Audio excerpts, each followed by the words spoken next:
Hi guys, today's video is a bit different from what I usually do, and because a lot of you might not know, I used to be an avid reader, and now it's reduced, even the writing has reduced, but it's fine. I'm kind of trying to get back into it. So I thought I'd make a video about few of my favorite books, which are all by female authors, which I think everyone should read. And let's keep in mind that all of these books have a different message, I guess, or something different that you can learn. And I do have physical copies of almost all of them. Yeah, almost all of them. But they're all back home, so I can't really show you those. So I'm just going to attach pics of the covers so you get an idea. So let's start. So the first book is a book that I read when I was in 8th or 9th, and to think of it now, it seems like a very serious topic to read about when you're 13, I guess, 13 or 14. And so this book was named Not Without My Daughter, and it's by this author Betty Moody. And to give you a sort of synopsis, it's about, the author, it's non-fiction by the way, all of them are non-fiction by the way. So the author who has written it, it's her own experience of,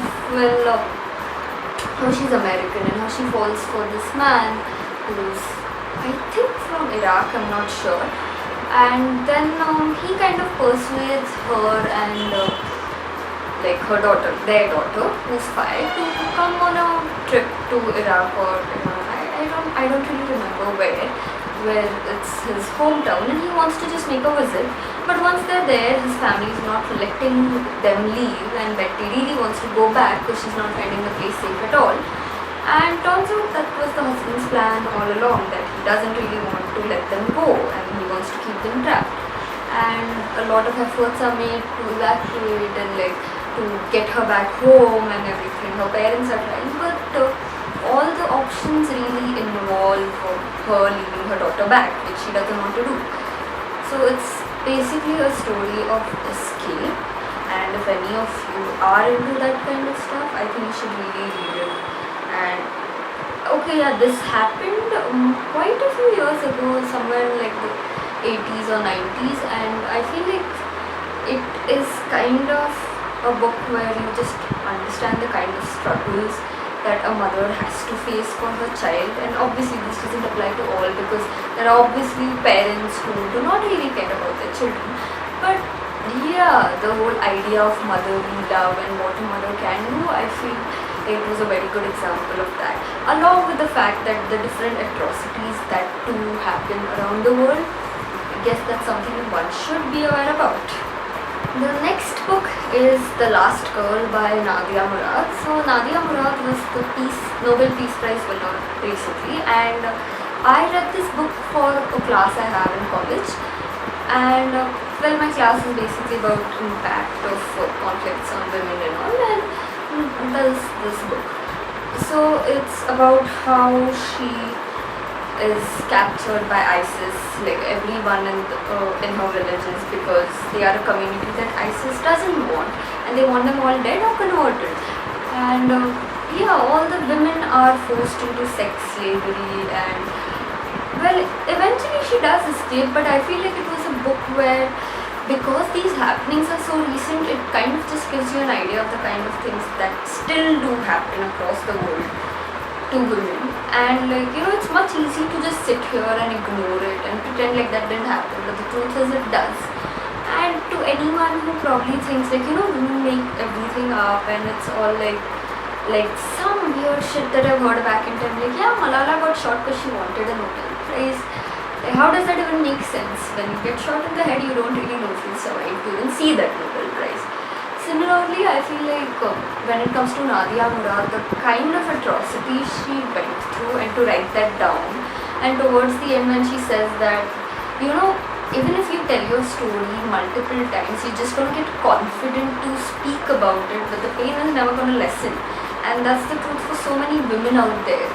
You would think, 21st century, it's these recent years where women have progressed a lot, but there's still a long way to go, and that's why I feel like people should read the book.